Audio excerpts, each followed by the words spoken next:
prophet is the image that its maker should carve it.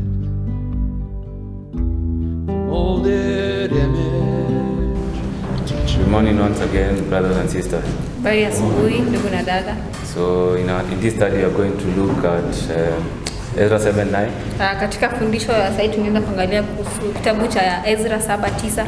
And we'll try to understand the specifications that have been outlined in this chapter. Tuweze kuelewa zile dhana ambazo zimewekwa katika mlango huu. So that we can be able to understand also what the mistake was. Ndipo sasa tuelewe kosa ilikuwa nini wakati wa kina Mila. Yeah, the mistake that the Millerites made. Hiyo makosa ambayo wana Millerites walikuwa nayo. Yeah, is explained by this book of Ezra 7. Imeeleza katika kitabu cha Ezra 7:9. But before we do this, I'd like us to begin with a silent word of prayer. Kabla tuanze na maombi ya kimoyomoyo.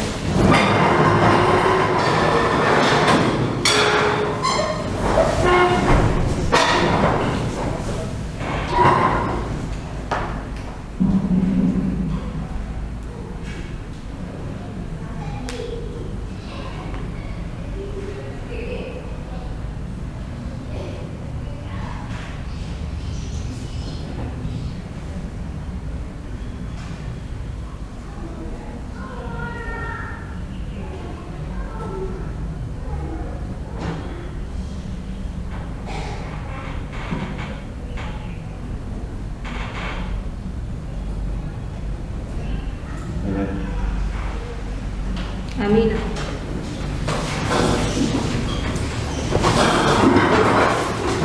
So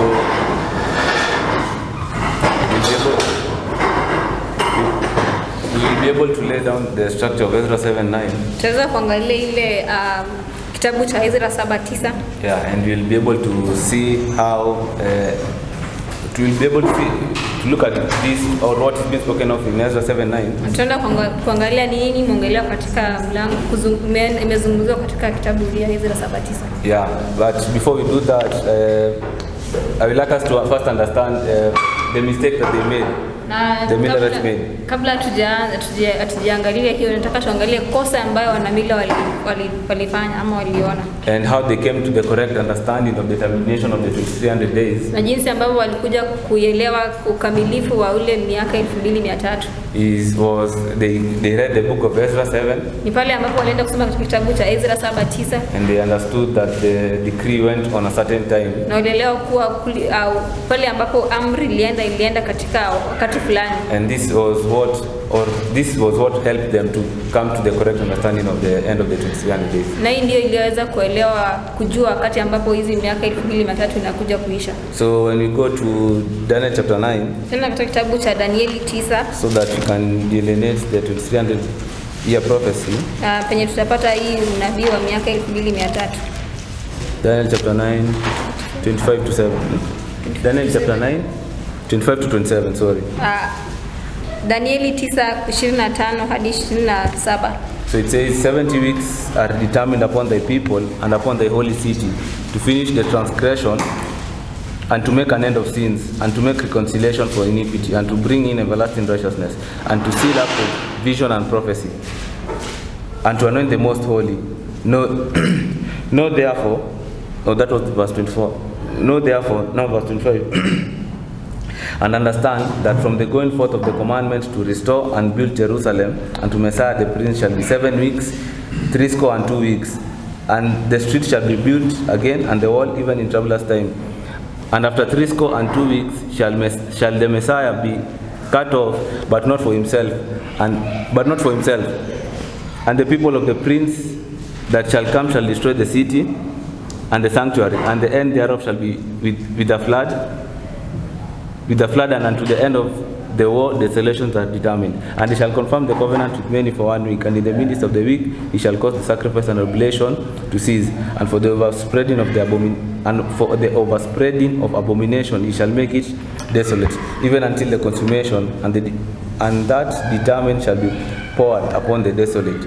So in these few verses is where now we can be able to well delineate prophecy of the 2300 years. Katika vifungu hizi tunaweza kuona ule miaka 20 miaka 2520 imeongelelewa vizuri. Yeah, and it is from this now that we can what has been outlined here is our time prophecies. Ile ambayo imeongelelewa hapa ni zile hatua za unabii. Or is a time prophecy. Ama ni wakati wa unabii. That deals or is the 70 week time prophecy. Ambayo ni ile mara 7 au mara 70. The for 90 years. Hizo miaka 490. So we have been given the starting date of it, and because this starting date of it of the 70 years, 70 weeks, sorry. Kwa kuwa huu mwanzo wa hizi miaka 70 is the same starting point. Hizi wiki 70 or the beginning date of the for 90 years. Ilikuwa mwanzo wa hizi miaka 490. Or the beginning time of the for 90 years. Au mwanzo wa hizi miaka 490. We will be able to realize the same point that the 2300 years begin. Ni tunaenda kuona jinsi ilikuwa ni katika hatua hiyo ambapo hizi miaka 2300 inaanza. So we are told 70 years 70 weeks are determined upon the people and upon the city to finish the transgression and to make an end of sins and to make reconciliation for iniquity and to bring in everlasting righteousness and to seal up the vision of prophecy and to anoint the most holy. So we have a prophecy of 70 weeks. Tuna hizi unabii ya wiki majuma 70. And this 70 weeks is a period of how many years when you convert this into years? For 90. Ukiweza kugeuza hizi wiki majuma 70 kuwa miaka hizi miaka 490. And what did we learn the for 90 represent? Tuliweza kuelewa hizi miaka 490 na inawakilisha. It's a period of probation. Ni wakati wa kutubu ama So when it says 70 weeks are determined upon the people, kusema miaka 70 hizi majuma 70 imewekwa juu ya watu wako. Is the time period that the Jews were given. Ni wakati ambapo wale Wayahudi walipewa. And in verse 25 it says, "Know therefore and understand that from the going forth of the commandment to restore and build Jerusalem and to the Messiah the Prince shall be 7 weeks." So from the going forth of the commandment to restore and rebuild Jerusalem, when was this given? 457 was when the 457 BC was when the decree was given, to restore and rebuild Jerusalem. According to Ezra 7, according to Ezra 6, we will be able to see that. So it is 457. And katika mwaka wa 457 pale ambapo ile amri ama ile amri ya 9 ilipeanwa. And it was given by who? Atasati, sindio? Amri ya 3 ilipeana Atasati wende waijenge tena Yerusalemu. I hope that is the correct spelling. So it says, know therefore and understand that from the going forth of the commandment to restore and rebuild Jerusalem, unto the Messiah the Prince shall be 7 weeks. So unto the Messiah the Prince shall be how many weeks? 7 weeks. And this 7 weeks is how many years? 7 weeks. 7 weeks is how many years? How many days? Hizi majuma 7 ni siku ngapi? 1 week is how many days? Wiki moja ni so 7 weeks is how many days? 49. When you use the principle of converting years, is how many years? 49. Ukitumia ile siku kuwakilisha mwaka, hizi wiki 7 ni sawia na zile siku 49 ama miaka 49. Yeah, so it says 17, it says, okay, it says,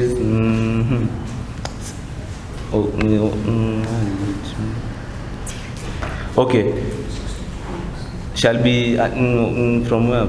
Okay, know therefore and understand that from the going forth of the commandment to restore and build Jerusalem and to Messiah the Prince shall be 7 weeks, 62 weeks. So there is 7 weeks, 62 weeks. What is 62 weeks?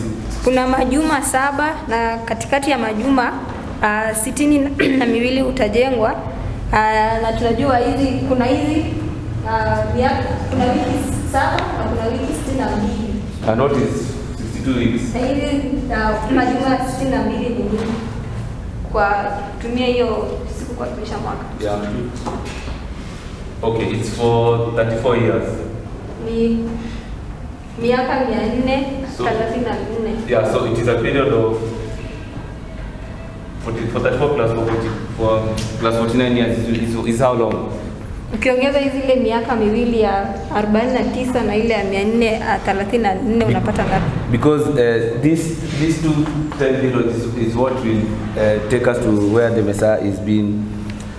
How does it will lead us unto the Messiah the Prince. Kwa kuwa hizi majuma mawili tatuleta pale ambapo Yesu anakuwa Messiah sasa.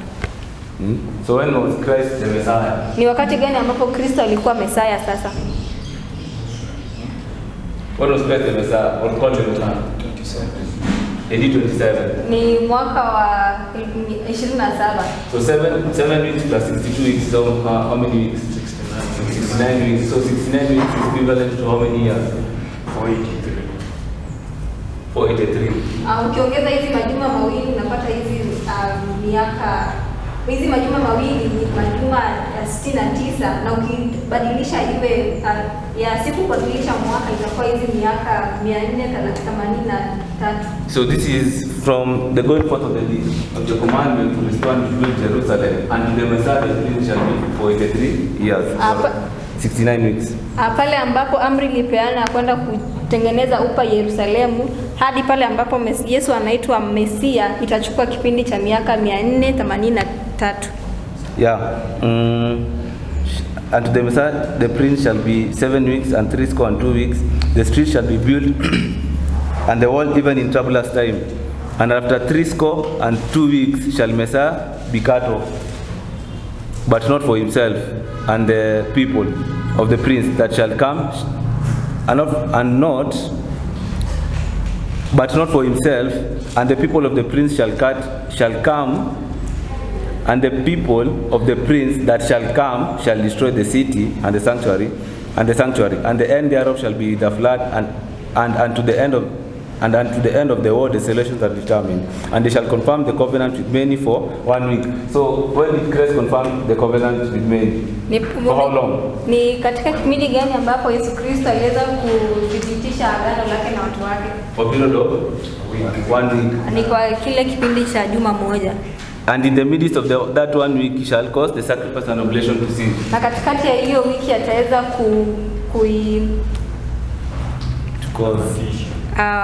to cause the sacrificial offerings to cease. Kuweza kutamatisha zile sacrifices.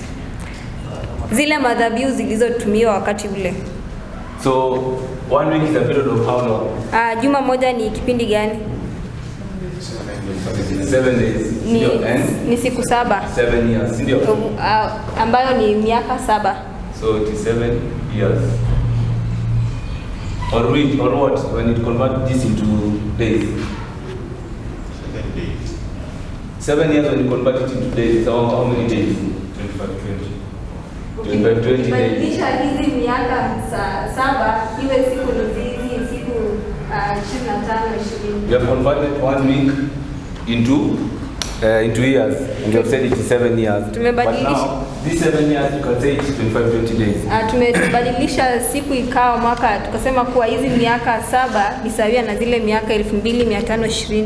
So in the midst of this 1 week, he shall cause the sacrifice and oblation to cease. So in the midst of this 1 week. Na katikati ya majuma So 1 week from AD 27 is will take you to where? Wiki moja kutoka hapa hivi na kupeleka hadi 34 AD. Na kupeleka mwaka wa 34. So in the midst of it, where the sacrifice will cease. Katikati ya hii. So when did the sacrifices cease? At the cross, in the house. Pale msalabani pale ambapo hizi kafara ziliondolewa. And Christ was crucified in AD 31. Na Kristo aliweza kuchua msalabani mwaka huu wa 31. So in the midst, after 3.5 years, which we saw yesterday. Hizi miaka 3 na nusu ambayo tuliona jana. Which we saw that Christ confirmed his covenant. Pale ambapo Kristo aliweza kuthibitisha agano lake na watu wake yeye mwenyewe. For a period of 3.5 years. Katika kipindi hiki. And with his disciples. Na tumia wanafunzi wake. For another period of 3.5 years. Katika kipindi ya miaka 3.5. And this 3.5, you can say it's 60 days, 60 days, when you add this to 20 days. Hizi miaka 3.5 na miaka 3.5 ni sawa na zile miaka 1260 ambayo ni sawa na hizi ukifanya hesabu ya hii na hii utapata hizi miaka 520. So, but we saw yesterday also that this is the time period that the ministry began. Na tuliona kwa hapa hivi ndipo ile unabii ya miaka 2300 inaanza. With the issue of the third decree. Kupeana kwa ile amri ya tatu. And so when you add 2300 years, it will lead you to where? Na ukiongeza ile miaka 2300 kuleta wapi? 1844. Na kuleta hadi mwaka 1844. Yeah, but I just write it 1843 for the purpose of the study. Nitaandika 1843. So this is 2300 years. Hizo ni zile miaka 2300. That span from 47 to 1843. Ambaye ilichukua kutoka huu mwaka wa 457 hadi ile mwaka 1843. And we'll be able to realize that this was the first thing that the Munene had. They first believed on which we'll be able to the understanding how the Munene came to calculate this time. They first believed it eternally in 1843. Vile ambavyo wanamila waliweza kufanya hiyo hesabu yao, walijua kuwa itakuja kuisha mwaka 1843. So from here to here is how many days? Kwa hivyo kutoka huu mwaka hadi huu mwaka ni siku ngapi? Or how many years? Ama miaka ngapi? Okay, 1810. All this you'll be able to read from our notes. Ni miaka 1810. Okay, so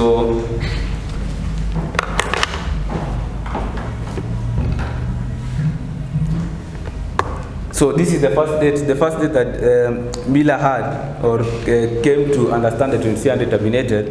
Hii ndio siku ya kwanza ambayo Miller alikuja akajua kuwa hizi miaka 2300 inakuja kuisha. Was in 1843. Ni mwaka wa 1843. And we understand, or they understood, na walielewa kuwa, or they were using a certain calendar to come to that conclusion. Walikuwa wanatumia kalenda fulani ili wakakuja kujua mwaka naisha hiyo. And there was something that they were assuming. Na walikuwa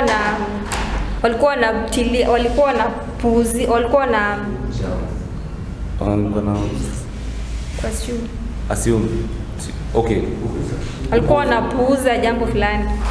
And which they first believed that the decree went on the first day of the first month in the year 57 BC. Walijua kuwa hii amri inaenda hiyo siku ya kwanza mwaka wa kwanza wa mwezi wa kwanza, siku ya kwanza mwezi wa kwanza.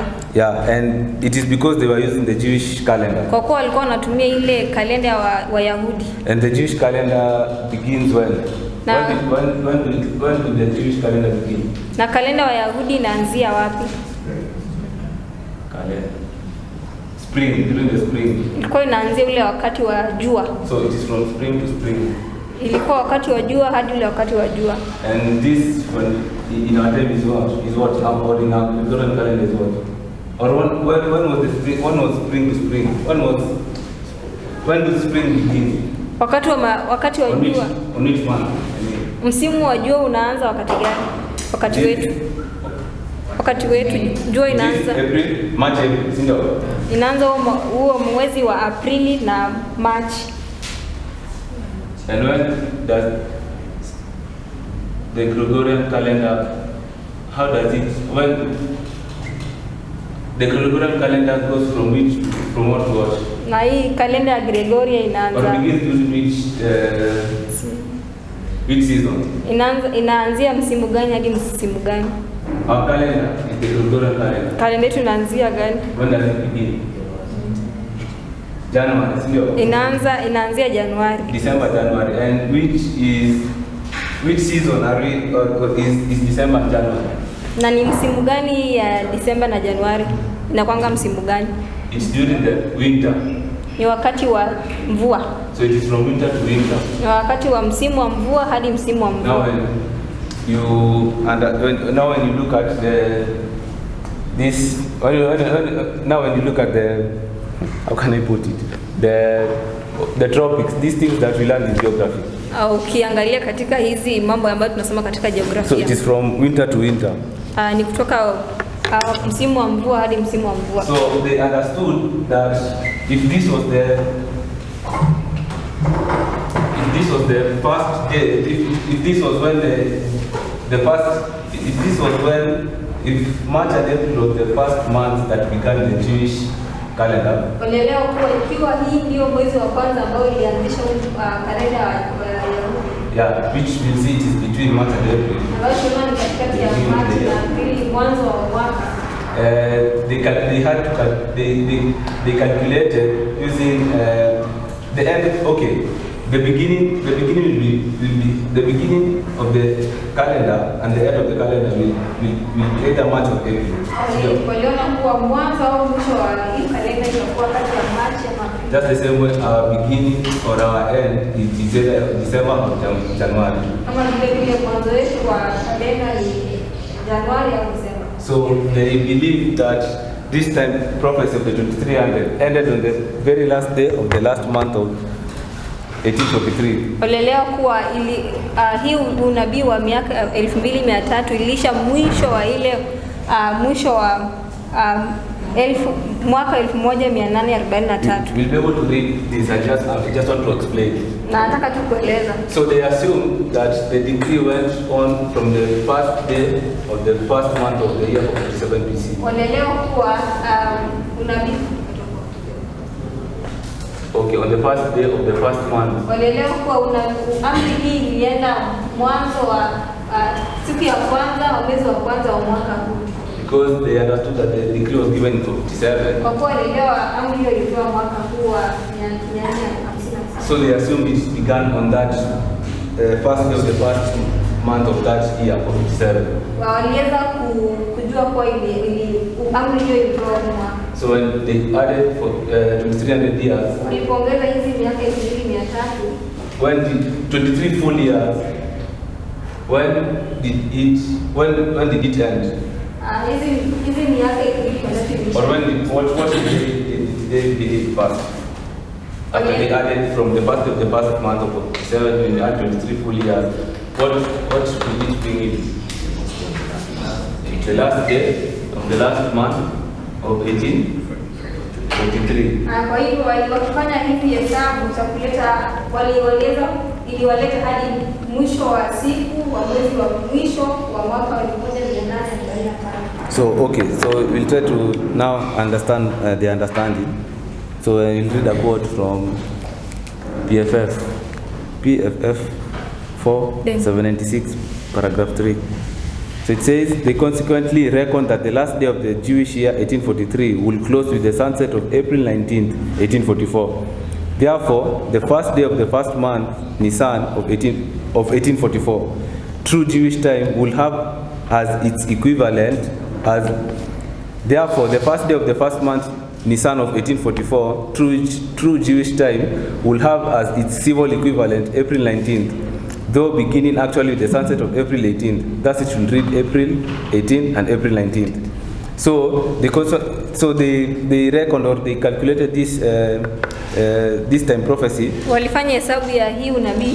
And they understood that it concluded on the last day of the Jewish year 1843. Na walielewa kuwa itakuja kuisha mwisho wa kalenda wa Yahudi. Which we are told it was on the sunset of April 19th. Ambayo tumeambiwa ilikuwa mwanzo wa mwaka wa mwisho wa Aprili 18th. The sunset of April 18th But we are told that it can be April 18 and April 19. Kutoka kwa jua mwaka kutoka kwa jua mwezi wa Aprili 18 au 19. The sunset of April 18.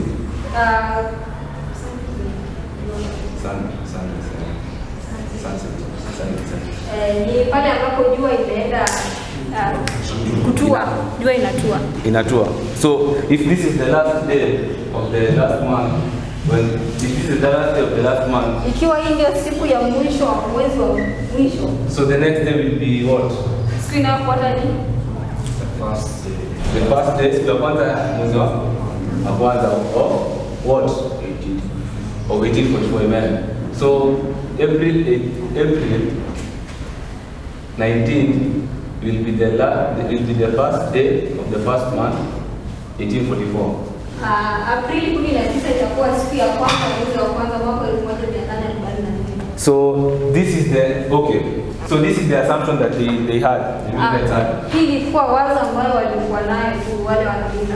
And when they assumed the 300 years began in the first of the first month of 27. Na waliweza kukuza kuwa hii mwaka inaanza hapa hivi. And they added 300 years. Na wakiongeza hizi miaka 2300 kamili. It led them to the last day of the last month, 1843. Tutaweka katika mwisho wa siku ya mwisho wa mwezi wa mwisho mwaka 1800. But you have read in the quote, its symbol equivalent, or when you convert it to our time, it is April 19, 1844. April 19. Tumesoma kwenye nukuu kuwa ni sawia na mwaka katika kalenda Gregori au kalenda ambayo tunatumia ni sawia na hii mwaka ni sawia na hii siku ya 19 Aprili. So this was the first. This because we have been told from the previous study on April 19th is when they received the first disappointment. Kwa kuwa tumeambiwa katika ile masomo yamepita kuwa mwezi wa Aprili 19 ilikuwa wakati ambao walipata ile sikitiko la kwanza. So this is the first disappointment when they first expected Christ to come. Hii ilikuwa sikitiko ya kwanza pale ambapo walikuwa wanamtarajia Yesu kuja. And they were disappointed. Walikuwa na masikitiko. Because of assuming that the decree went on the first day of the first month. This was the assumption. Kwa kupuuza kuwa ile amri ilienda hii siku ya kwanza mwezi wa kwanza. It was not how it has been understood, the zero year. The issue of the 0 year. Haikuwa jinsi ambavyo inaeleka hiyo mwaka sufuri. Yeah.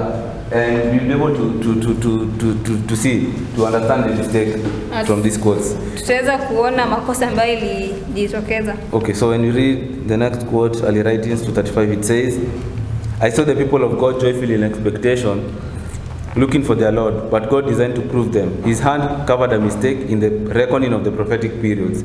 Those who were looking for their Lord did not discover this mistake, and the most learned men who opposed time also failed to see it.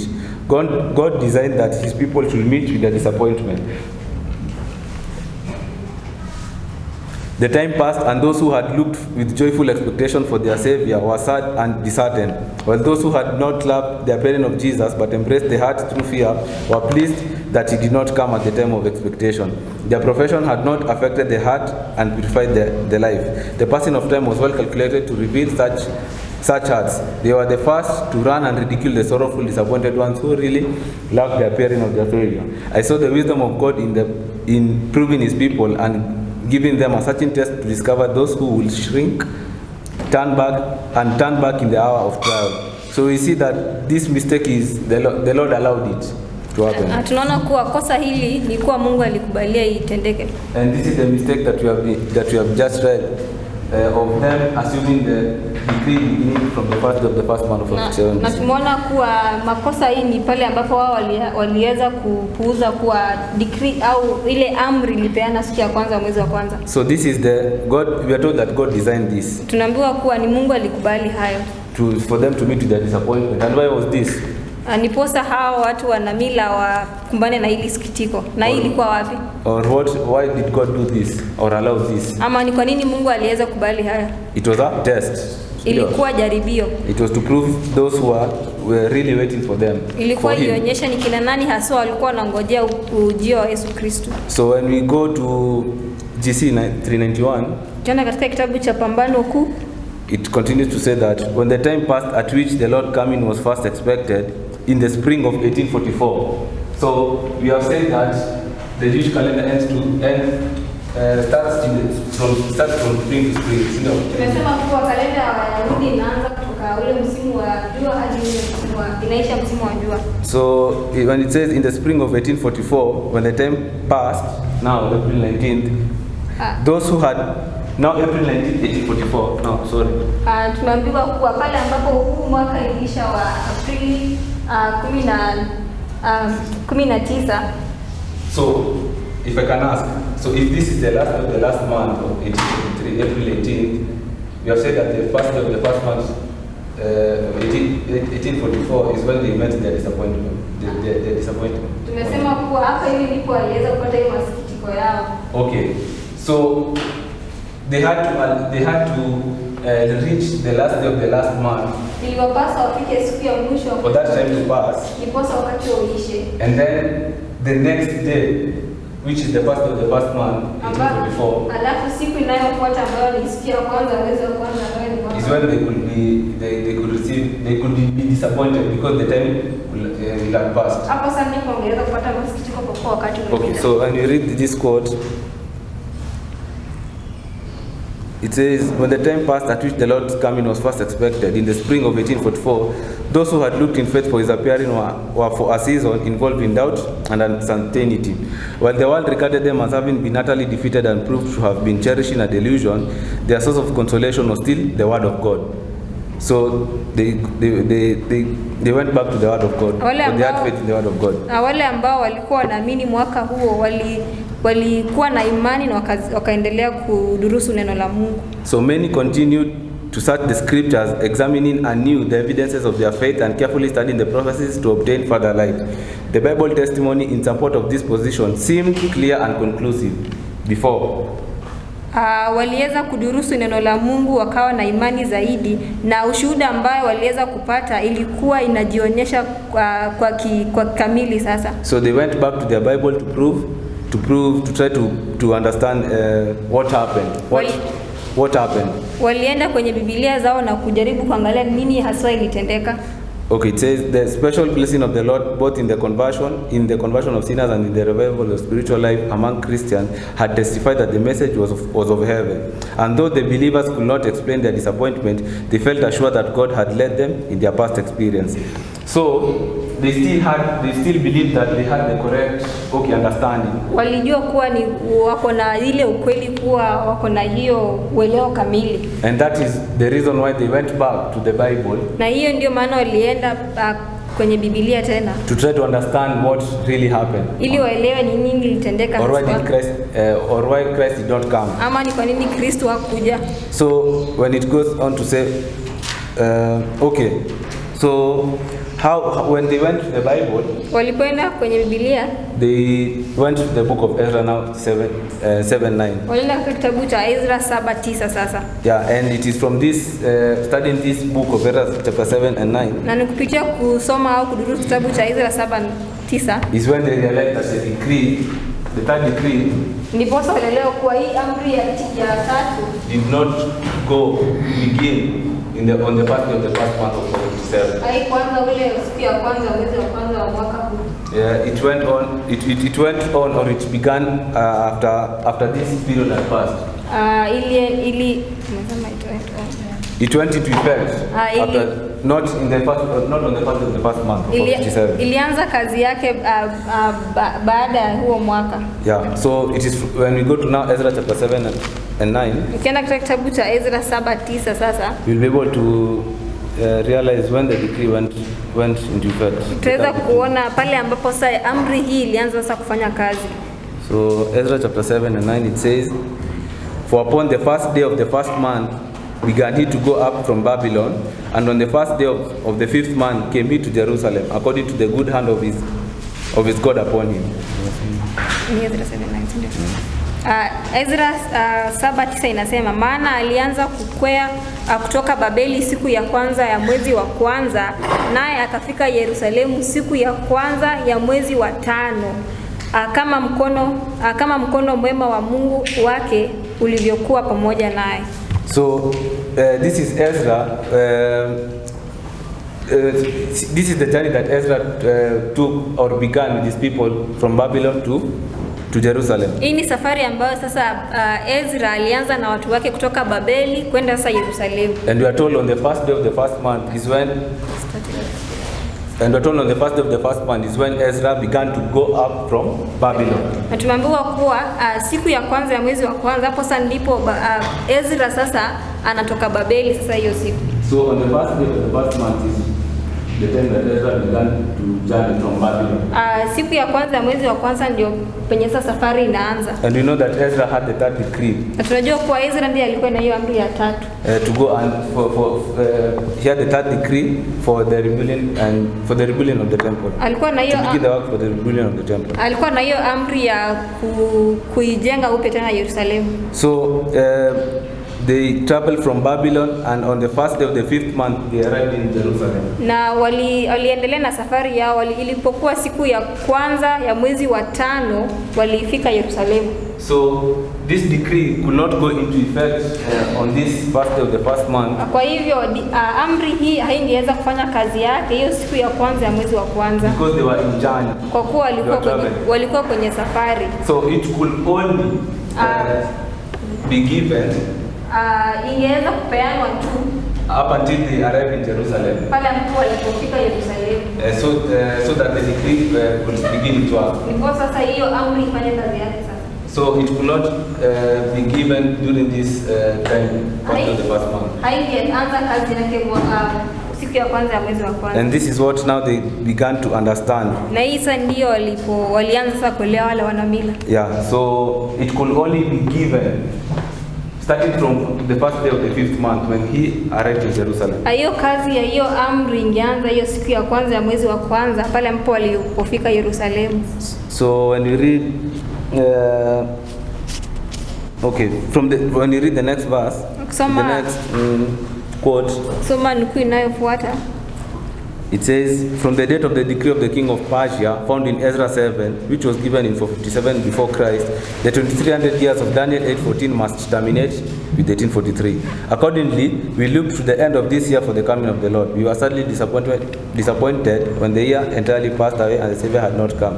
It was not at first perceived that if the decree did not go forth at the beginning of the year 457 BC, first of the first month of the 457 BC, the 2300 years will not be complete at the close of 1843. But it was ascertained that the decree was given near the close of the year of 57 BC, near the close of the year of 57 BC. And therefore, the prophetic period must reach to the fall of the year 1844. So he's saying, we have been told from this quote, that it was ascertained from Ezra chapter 7, kwa kutokana na kitabu cha Ezra 7, that the decree could not the third decree could not begin in first of the first month. Kwa ile amri haianza mwaka wa siku ya kwanza mwezi wa kwanza. But it could only be given near the end of the 457 BC. Lakini tumeambiwa ingeweza kupeanwa karibu mwisho wa huu mwaka wa 457. And have been given that it could only it went on the fall of 457 BC. Na tumeambiwa ilikuwa ama iliishia huu mwaka wa Okay, it ended on the fall of the year 1844. It ended the decree to begin the 2300. Now the 10th prophecy could end on the fall of 1844. Kwa hivyo tunaambiwa kuwa huu nabii wa mwaka 2300 ingeisha ule mwaka 1444. So the next course we'll try to explain it better, more. So this is from, okay, yeah. So when we read the next quote, it says, the query may here arise how the days can be extended to the autumn of 1844 if they commence for 57 BC. Okay, so we have been told that from that quote just directly that it ended in the fall of 1844. Katika nukuu tumeambiwa kuwa iliisha ule mwaka wa 1844. And even from yesterday we say that this 2300 was 23 full years. The 23 full years. Hii ilikuwa katika funzo la jana tuliona kuwa hizi miaka 2300 ilikuwa kamili kabisa. Complete, yeah. Full years. Ilikuwa kamili. So if it is full years and you have been given, you have been told that it must reach the fall of 1844. Na kama ilikuwa kamili kabisa, lazima ifike mwisho wa mwaka 1844. So, okay, before we prove it, but what should we expect, or when should we expect the decree to end, to begin, if it ended in the fall of 1844? Ikiwa hiyo amri iliisha hapa hivi, ilianza mwaka gani? Ilianza wakati wa kuvuna. So the fall, I understand. I hope you understand it's autumn. Ilifika mwisho wa 1844 ambayo ni mavuno sasa. So, okay, we should not go into this. Okay, maybe yeah. So it is. I'm hoping you'll be able to realize that it's the same 2300. This is when we made the first mistake. Natumai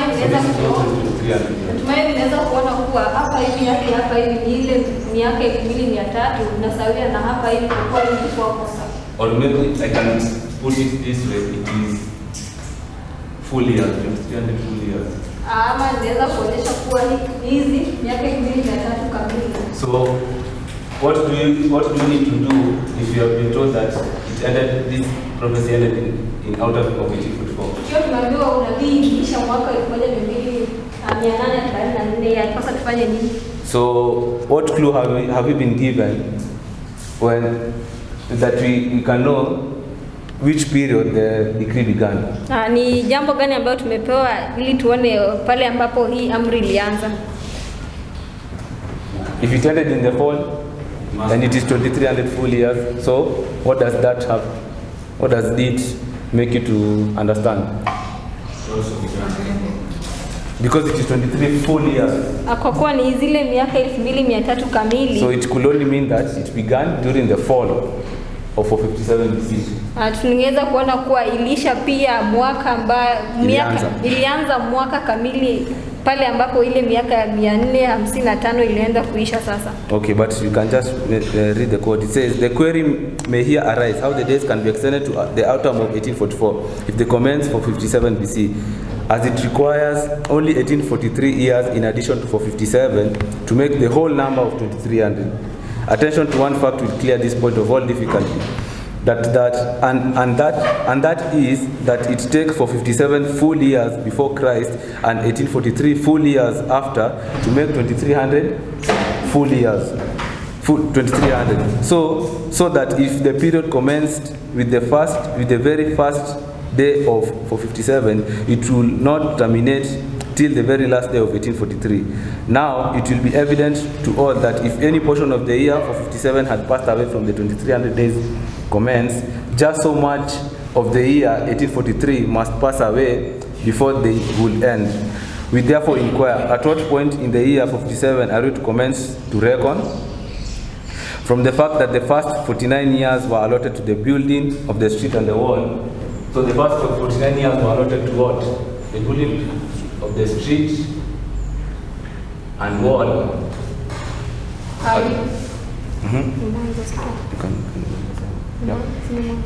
Street and wall.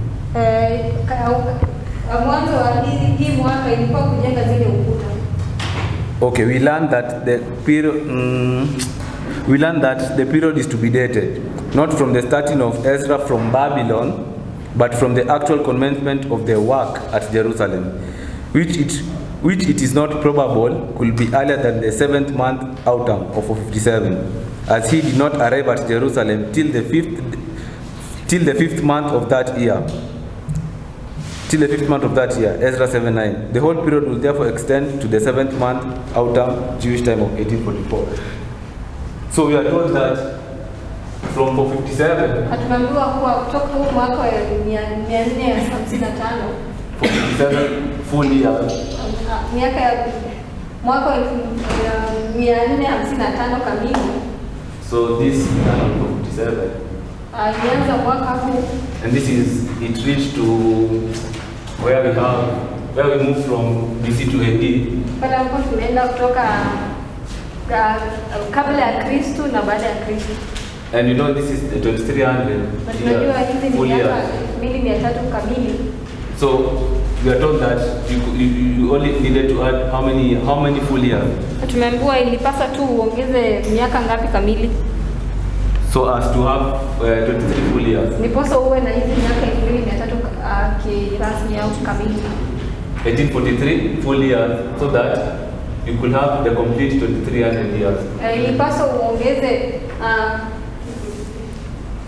hizi miaka 1843 ndio upate miaka kamili ya 1200. But we are told that the decree we learn that the period is to we learn that the period is to be dated not from the starting of Ezra from Babylon, but from the actual commencement of the work at Jerusalem. So the decree or the work of rebuilding the temple, it says that the work allotted from building. But the decree could only go after Ezra has arrived in Jerusalem. Hiyo amri ingeanza punde tu pale ambapo Ezra amefika Yerusalemu. And this is the first of the first month. You said it is spring. Na hii siku ya kwanza ya mwezi wa kwanza tumesema ni wakati wa jua. And if you calculate from the first month to the fifth month, na kufanya hesabu kati ya hizi mbili. So a season has how many months? Msimu ina one season has how many months? Msimu moja ina miezi ngapi? 3 or 4 months. So from we are told that we know it from spring. So from first of the first month, if it is spring, then you go to the next season after 4 months. It will lead you to which season? After spring has ended, after 4 months of that spring has ended, what's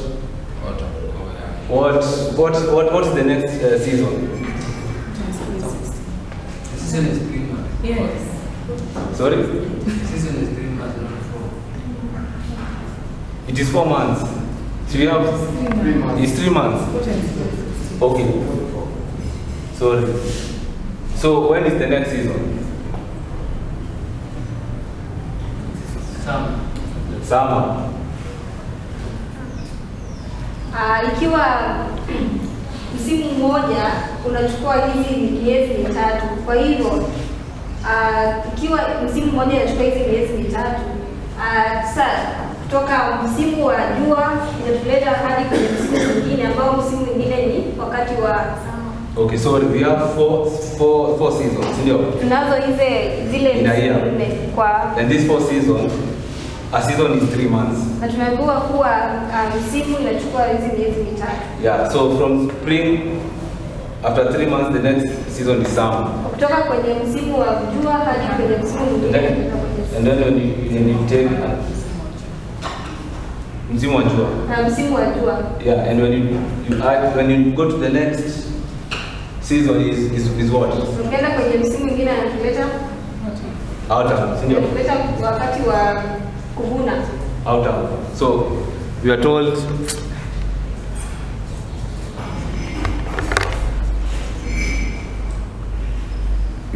we learn that the period is to be dated not from the starting of Ezra from Babylon, but from the actual commencement of the work at Jerusalem, which it is not probable could be earlier than the 7th month, autumn of 57, as he did not arrive at Jerusalem till the 5th month of the year. So after he arrived in Jerusalem, alipofika Yerusalemu, the decree went in the 7th month. Hiyo amri ilianza kufanya kazi mwezi wa 7. So it is first month, 5th month, and then when you add it is 7th month. Na hii mwezi wa kwanza, mwezi wa 5, alafu sasa kuna hii mwezi wa 7. I just want you to see that the 7th month is in autumn. Nataka tuone kuwa huo mwezi wa 7 iko wakati wa mavuno. Of the year 57 BC. Mwaka wa 457. So the decree, or how they came to understand the mistake, is that it went from the outer. Jinsi ambavyo walikuja kuelewa makosa yao ilikuwa hiyo amri ilianza mwaka wa kuvuna, mwezi wa kuvuna. So here we will write outer. So that it is full years. From outer to outer is 2300 full years. Hapa tutaandika msimu wa mavuno hadi msimu wa mavuno ambayo ni miaka kamili 2300 kamili. And it is this line of Ezra chapter 7, 9. Nitumia hii kitabu cha Ezra 7:9. That was one of the evidences that proved that the decree did not begin in first of the first month. It explained the mistake. Ambayo iliweza kuonyesha hiyo makosa yao kuwa amri hiyo haikuanza siku ya kwanza ya mwezi wa kwanza. Yeah. So this was one of the evidences that they proved that to prove that the decree ended in the fall of 1844. Hii ilikuwa kitabu cha Ezra 7:9 inaonyesha kuwa amri hiyo ilikamilika mwaka 1844. Yeah, and it began in autumn and it ended in autumn. Ilianza wakati wa mavuno ikaisha wakati wa mavuno. But also from the line of Christ you can be able to they also came to understand even from the line of Christ. You can also be able to understand from this line of Christ. Awaleza pia kuona katika hii laini ya Kristo. When also the decree could on which period the decree did end. The 2300 year prophecy did end. So pale ambapo ile unabii wa siku 2300 imeweza kuisha.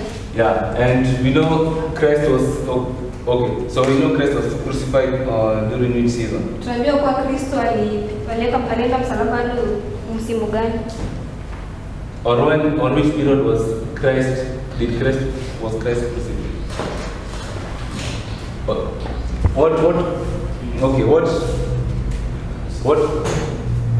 Which feast was happening during the crucifixion of Christ? Passover, sindio?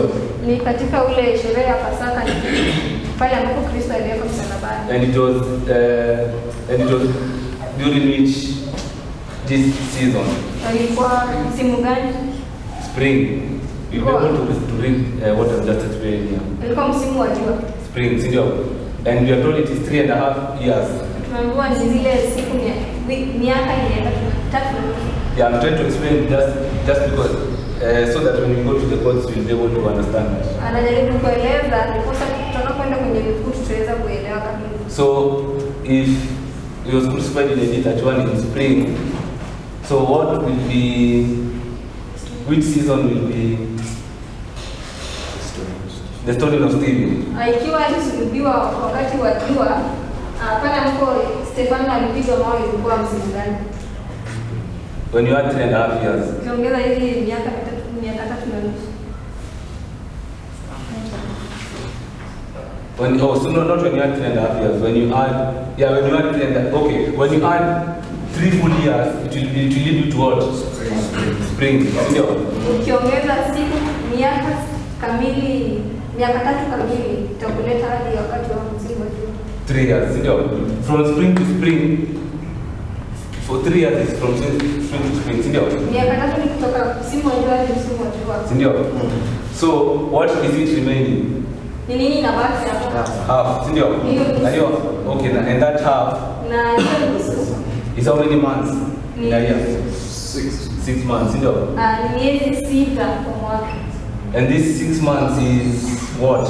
Na hizi is how many seasons? Miezi 6 ni msimu ngapi? 2 seasons. Ni misimu miwili. Sindio? So from spring to spring, okay. Spring, sindio? This is summer, autumn, winter, spring, sindio? So from spring to spring, from AD 31 to 3 years, it will lead you to, from the spring of AD 31, 1 year, 3 years, it will lead you to the spring of AD 34. Kutoka msimu wa jua wa mwaka 31 hadi msimu wa jua mwaka 34. Yeah. So when you add 3 months, when you go to the next season, it will take you to where? Ukiongeza miezi 3 utakuleta hadi wapi? 3 months, this is spring, summer. When you add 3 months, it will lead you to summer, and when you add 3 months again, autumn. So we can be able to even know when, on which season the 490 ended. Ukiongeza hizi miezi mitatu na hizo miezi mitatu zingine itakuleta hadi so this was autumn of AD 34. Itakuleta hadi mwaka huu ambayo hizi miaka 490 ilikuja ikaishia hapa. And it is so, and we are told that it was 2300 full years. Tumeambiwa kwa zile miaka 2300 kamili. So if this is autumn, and you know that the 2700 years ended in autumn. Ikiwa hivi ni msimu wa mvua na tunajua kwa hizi miaka 2300 imeisha katika msimu wa mvua. Okay, if you didn't know when the 2700 year prophecy ended, ikiwa hapo unajua hizi miaka 2300 ilikuwa inaishia msimu gani, you could know from the land of Christ that from the autumn of 34 AD. Ungejua kutumia laini ya Kristo kuwa au katika msimu wa mvua mwaka hii mwaka. Yeah, you needed to do what to add what the remaining period from the 2300. Ingepaswa uongeze ile miaka ambazo zilikuwa zimebaki kutoka hii ya miaka 2300. And this will be 1810 full years for you to reach the same pattern. Itakuwa miaka 1200 ndipo ukafike mwaka. This is full years. So, and it will take it from autumn to autumn. Itakuleta kutoka msimu wa mvua hadi msimu wa mvua. I hope I have been clear enough. So, okay, so this is the explanation. Okay. The next day his presentation was, this is another evidence. So it says the next day his presentation was repeated by request with greater clarity and detail. For example, since Christ was crucified in the spring of AD 31, in the midst of the prophetic week of 7 years, 3.5 years from the spring of 31 leads unquestionably to the autumn of 34, as we have calculated. Therefore, the 1810 remaining years of the 2300 calculated from the autumn of AD 34 must lead to the autumn of 1844. And in this year, the specific 10th day of the 7th month coincides according to the corrected Jewish method of calendation. According to the corrected Jewish method of calendation, with October 22nd of the Gregorian calendar. So it has just said what we have just explained, that from spring to autumn is from spring of 1831, in that 3.5 years, it will lead you to the autumn of 1834. Imeweza kueleza kuwa katika huu msimu wa mvua ukiongeza hizi miaka 3.5 na kuleta hadi mwaka wa msimu wa mvua ama wakati wa kuvuna samahani. Yeah, so from here, so when they added 1810 full years from here to here, kuongeza hizi miaka 1810 kamili, it will lead to the autumn of 1844. Itakuleta hadi mwaka au wakati wa mavuno. So this is another evidence that they had. Hii ilikuwa shahidi nyingine ambao walikuwa nao kutumia laini ya Kristo. And they also had another evidence, which was the looking upon, or they studied the feasts, the Jewish feasts. Waliweza kuangalia pia katika zile sherehe ya So as we close, I'll just try to explain what it says and then we read and then we close. Tunapotamatisha ningependa tu kuelezea kimuktasari. So they believe that Christ fulfilled all the spring feasts. Walielewa kuwa Kristo aliweza kutamatisha zile msimu wa jua yote. Okay, so how many feasts do we have? Samahani, aliweza kutamatisha zile sherehe yote ya Wayahudi. Na ni sherehe ngapi za Wayahudi ambayo walikuwa nayo? According to Leviticus 23. Katika kitabu cha mambo ya Walawi 23. You have 7, si ndio? Ni 7. And they were, these 7 were on which were, okay, How can you do? This feast happened during which season? Hizi sherehe zilitendeka wakati msimu gani? Spring and autumn feast, no? Ilitendeka msimu wa jua na msimu wa mavuno. Yeah. So what was the spring feast? Msimu wa jua ilikuwa na sherehe gani? Jua. Msimu wa mjua ndio spring. Hapana. So which were the spring feasts? Passover, first fruits and unleavened bread. Passover, Ilikuwa hizi sherehe za Pasaka, first fruits, mavuno ya kwanza and feast of unleavened bread. na hii ya mkate. And what were the autumn feasts? Mavuno. What were the autumn feasts? Na sherehe za msimu wa mavuno ni What were they? And the spring also have Pentecost. Sorry? Yeah. You have also the Pentecost. na hii pia Pentecost. Pentecost.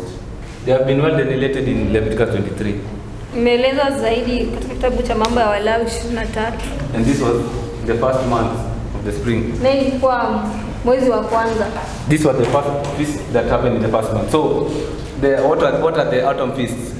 Zile sherehe za wakati wa mavuno ni gani? Which happened in which month? Which happened in which month? Hiyo itendeka mwezi gani? According to Leviticus 23, 7th month. Sindio? Ilikuwa mwezi wa saba. So what are the feasts that happened during the 7th month? Sherehe gani zilikuwa katika mwezi huu? Trumpets. Feast of trumpets. Kuna zile za tarumbeta, Atonement. Day of Atonement. Sindio? sikia upatanisho Tabernacle. And the Feast of Tabernacles. na hii ya tabernacle. Tabernacles. Sindio? So they could know from studying this Jewish feast when Christ, when the 23rd year will end. Wangejua kutumia hizi sherehe pale ambapo zile miaka 2300 zingeweza kuisha. So what according to the 2300 year prophecy, Kutokana na ile unabii ya miaka 2300 they believed that the sanctuary was to be cleansed. walielewa kuwa hekalu lingeenda kutakaswa.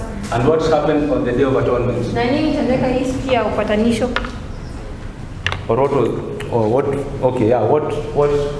happened on the Day of Atonement? Nini ilikuwa inatendeka siku ya upatanisho? They are? Yeah, the first.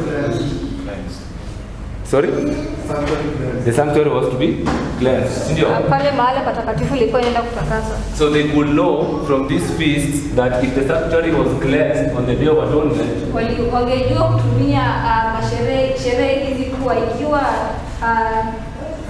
hekalu inaenda kutakaswa. so if they could know the beginning point Ikiwa wangejua mwanzo of the 2300 years wa hii miaka 2300 from the end of these 2300 years, hadi mwisho wa hizi miaka 2300, because the end of the 2300 years was marking the Day of Atonement. kwa kuwa hizi miaka 2000 mwisho wa hizi miaka 2300 ilikuwa inaonyesha hii siku ya upatanisho. So if you go back 2300 years, full years, Ukienda nyuma na hizi hizi miaka 2300 rudi nyuma hivi. that's why you'll understand that it was also a Day of Atonement, Utaelewa kuwa ilikuwa siku ya upatanisho pia. that the decree could go, or during the season of the Day of Atonement. Pale ambapo hiyo amri ingeenda au hiyo siku ya upatanisho. So maybe to try and read this as we close. It says,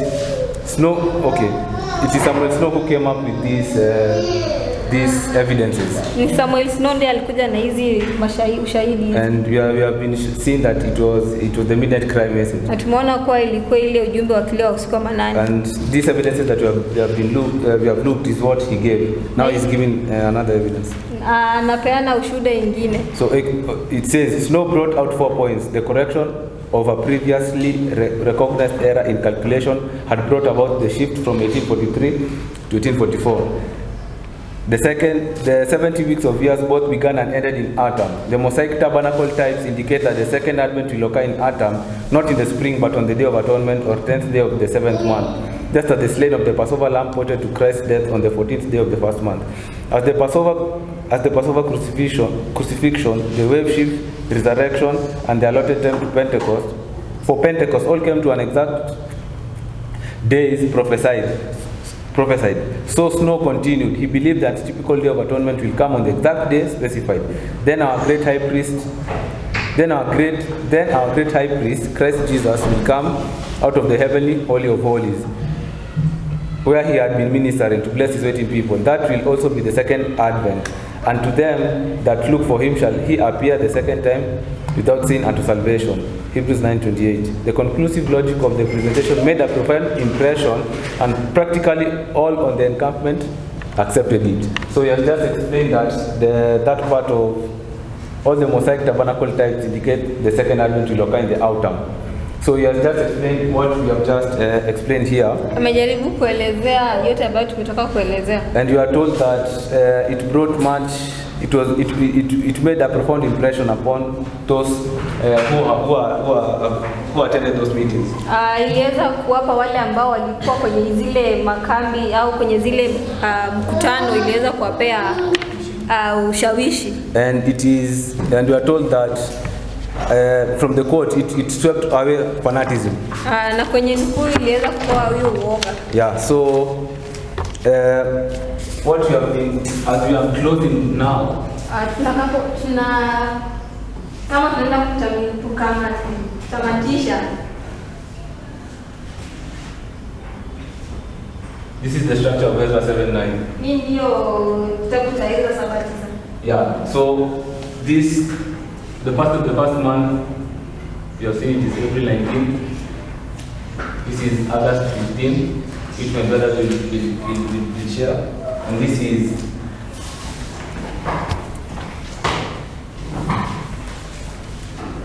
October 22nd.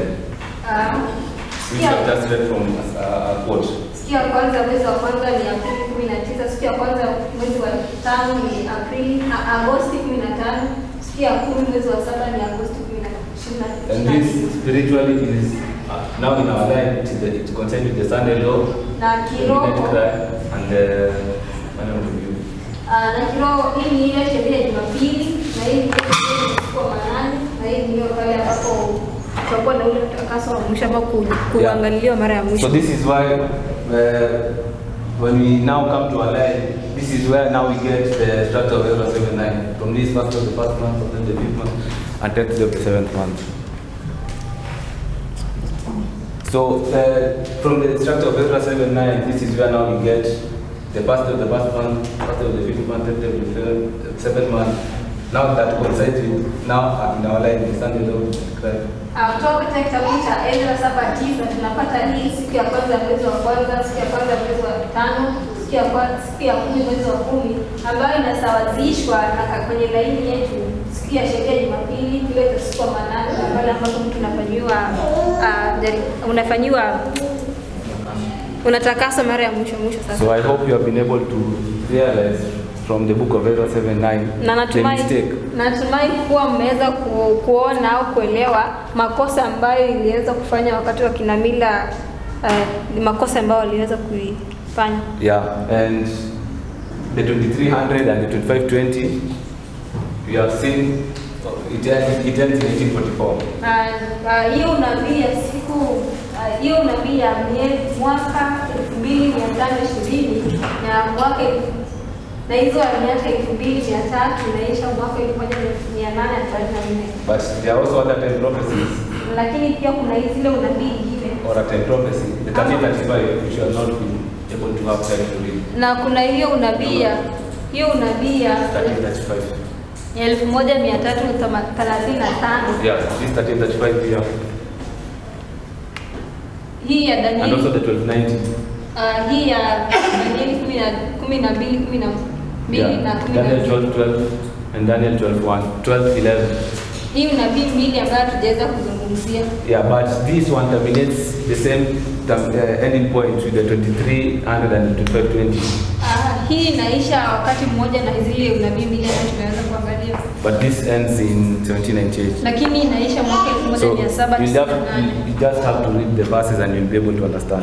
Pasa tu soma zile vifungu kwenye Biblia unaoelewa. Yeah, but Brother Fido went with us over these time prophecies. Lakini ndugu Fido aliweza kuangalia kuhusu hizi unabii. Yeah, when he said that at the end of days Daniel is standing in his lot.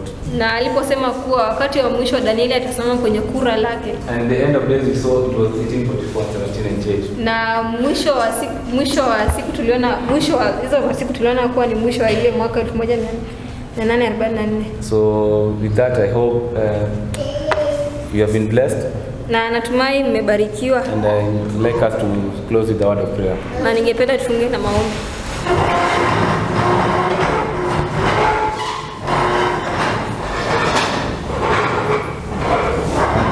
Father, thank you for the time that you have enabled us to assemble here and to study your truth, dear Father. Lord, I pray that all these truths that you are able to look at, I pray that they may have an impression upon our mind, and we may also allow them to have an impression upon our lives. Lord, I pray that we will go back and confirm these truths and look at these truths, because they are not only time prophecies. They are not only literal time prophecies, but they also have a spiritual application here at the end of the world.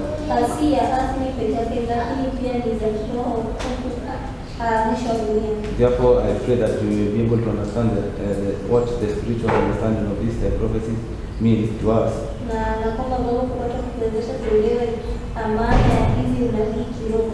And I pray that when we understand, we will be able to accept these truths.